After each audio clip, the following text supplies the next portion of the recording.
స్వర్గవాసల్ అని కొత్తగా వచ్చింది నెట్ఫ్లిక్స్ లోకి, తెలుగులో కూడా ఉంది డబ్బింగ్. దీని హీరో అయితే తమిళ యాక్టర్ ఉంటాడు కదా, ఆర్జే బాలాజీ అని, ఆయన అనమాట. ఈ మూవీ అయితే 1999 లో మద్రాస్ లో జైల్ రియార్డ్స్ జరిగినాయి, దాన్ని బేస్ చేసుకొని తీసినారు. బేసిక్ ప్లాట్ ఏంటంటే, హీరో ఒక చెయ్యని మర్డర్ లో ఇరుక్కొని జైలుకి వెళ్తాడు.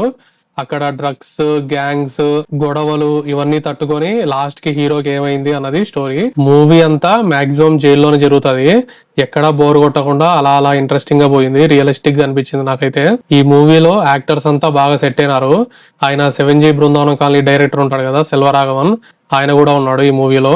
ఈ మూవీలో బీజిఎంస్ బానే ఉన్నాయి కానీ సాంగ్స్ ఏం లేవు. లాస్ట్ లో మాత్రం ఒక సాంగ్ ఉంటది క్లైమాక్స్ లో, అది అసలు సంబంధం లేకుండా ఇంగ్లీష్ లో వాడుతుంటాడు ఒకటి చండాలంగా. అసలు ఆ సీన్ ఏంది, ఆ సిచ్యువేషన్ ఏంది, ఈ సాంగ్ ఏంది అనిపిస్తుంది. ఈ మూవీలో నాకు చిరాకు కనిపించిన డీటెయిల్ ఒకటి ఉంది. ఇన్వెస్టిగేషన్ ఆఫీసర్ ఉంటాడు ఒక ఆయన, ఆయనకి అసిడిటీ అంట. ఆయన అనుకుంటా అది తేనుపు వచ్చి రానట్టుగా మాట్లాడుతుంటాడు, అది కొంచెం చిరాకు వేసింది. అట్లా యాసిడిటీ ఉన్నట్టు యాక్టింగ్ చేయడం కష్టమే కానీ చిరాకు అయితే అనిపించింది. ఈ మూవీ ఫ్యామిలీతో చూడడం అంటే కొంచెం కష్టమే, కొంచెం హోమోసెక్షువల్ థీమ్స్ అయితే ఉంటాయి.